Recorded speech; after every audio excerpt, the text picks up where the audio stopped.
আসসালামু আলাইকুম এভরিওয়ান, কেমন আছো সবাই? আশা করি সবাই ভালো আছো। আমি আলহামদুলিল্লাহ ভালো আছি। তো আমি তোমাদের আমিনা নিয়ে এসেছি তোমাদের জন্য নতুন একটি ভিডিও।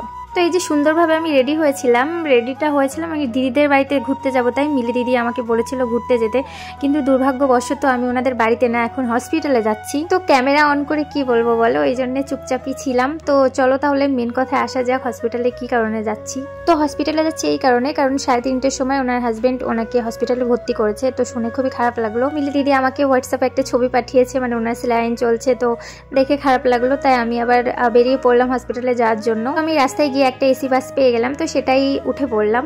আর কি বলো তো, একটা বিদেশে ধরো এখানে ওনাদেরও কেউ থাকে না, আমরা সবই এখন এখানে মানে কেউ নেই আপনজন, তো সেই হিসাবে পরিচিত কেউ হসপিটালে ভর্তি থাকলে অবশ্যই দেখতে যাওয়া আমাদের উচিত। তো মানে খুব সাংঘাতিক কিছু না, কিন্তু মানে প্রচণ্ড পরিমাণে ওনার বমি হয়ে যাচ্ছে। তো দেখো আমি বাস থেকে নেমেও গেছি, আর এই তো আমি মেডিকেলের সামনে এখন। তো জানি না আজকে ওনাকে অ্যাডমিট রাখবে কিনা, মনে তো হলো যে স্যালাইন দিয়ে ডাক্তার দেখিয়ে ছেড়ে দেবে। তো যাই হোক, দেখো এটা কিন্তু পুরনো হসপিটাল। আমরা যখন প্রথম এসেছিলাম তো এই হসপিটালটা ছিল। আর দেখো ওয়েদারটাও কত দারুণ, মানে আর আজকে কিন্তু বৃষ্টি হয়েছিল, তো আকাশ দেখেই তো বোঝা যাচ্ছে তার ভিতরে কিন্তু সুন্দর লাগছে আকাশটা। তো সেজন্য একটুখানি ভিডিও ক্লিপস নিয়ে নিলাম। তো যাই হোক, মেন কথায় আসা যাক। এই যে এটা কিন্তু পুরনো মেডিকেল ছিল, আর এই যে সামনে দেখছো এটা নতুন, এই তো মনে হয় কিছুদিন আগেই এটা চালু করা হয়েছে। তো বেশি দিন না, 4-5 মাস মতো মনে হয়। তো দেখো আমি কিন্তু পিছন দিক থেকে আসছিলাম, মানে পুরনো মেডিকেল দিয়ে আমি ঢুকছিলাম। তো দেখো কেউ নেই আশেপাশে, একদম মানে শুনশান। তো এই যে আমি ফাইনালি ইমার্জেন্সি রুমের দিকে এসেও গেছি।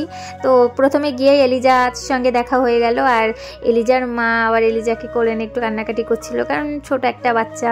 তো ওনার খারাপ লাগছিল। তাই যাই হোক, এই যে দিদি এখানে বসে আছে, আমি বললাম কিছু হবে না, টেনশন করো না, সেলাইন দেওয়ার পরে ডাক্তার দেখিয়ে হয়তো তোমাকে ছেড়ে দেবে।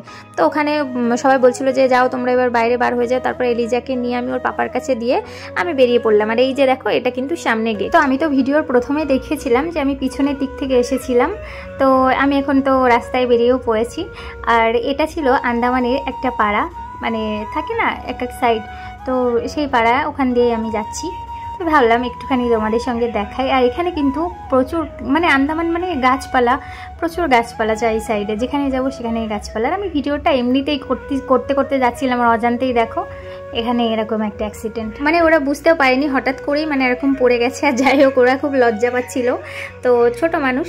তো দেখো তারপর রুবিনা আমাকে ফোন করে বললো আমি না আমাদের রুমে আসো, এরকম সবাই এসেছে, আমার শাশুড়ি এসেছে, আমার মা এবং আমার ননদার। এটা তো রুবিনার ননদ, আমি তো আগেও তোমাদের সঙ্গে পরিচয় করিয়ে দিয়েছি যারা যারা আমার ভিডিও দেখো রেগুলার। আর যে ছোট বাচ্চাটা দেখছো ওটা রুবিনার নিজেরই ছোট বোন। পাশে শাড়ি পরা যিনি চা খাচ্ছে ওটা কিন্তু রুবিনার মা, আর ওটা কিন্তু রুবিনার নিজের মা, মানে শাশুড়ি না।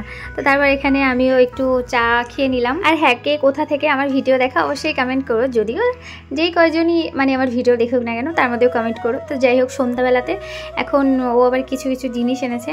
তো ও না মাছ সবসময় ছাপাই করে আনে, বাট আজকে এরকমই নিয়ে চলে এসেছে। তো তারপর আমি আবার একটু ফল টল দিলাম কেটে ওকে খাওয়ার জন্য। তারপর ওকে দিয়ে কাজ করাবো না, ওই জন্যে। তো এই দেখো এখন ওকে দিয়ে আমি মাছটা একটু সাফাই করিয়ে নিচ্ছি।